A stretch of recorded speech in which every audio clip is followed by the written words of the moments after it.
కొన్ని మైళ్ళ దూరం ఎడారిలో ప్రయాణించి చివరికి ఆ ఒంటరి ప్రయాణికుడు తాను ఇంతకాలం విన్న వరాల చెట్టు దాకా చేరుకుంటాడు.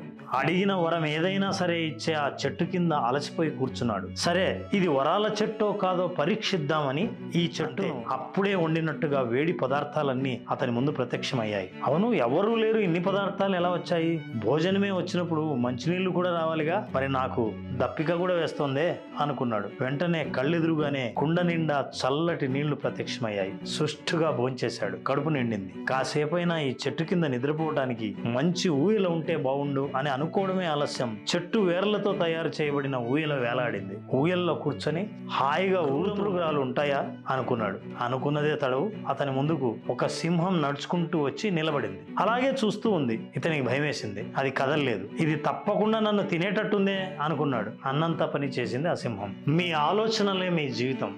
మంచి ఆలోచించినంతసేపు మంచి అనుభవం లేకొస్తుంది. భయం ప్రవేశించిన వెంటనే నెగటివ్ ఆలోచనలు చప్పున మింగేయటం మొదలు పెడతాయి. యా మతిహి సా గతిహి. మీరేమంటారు?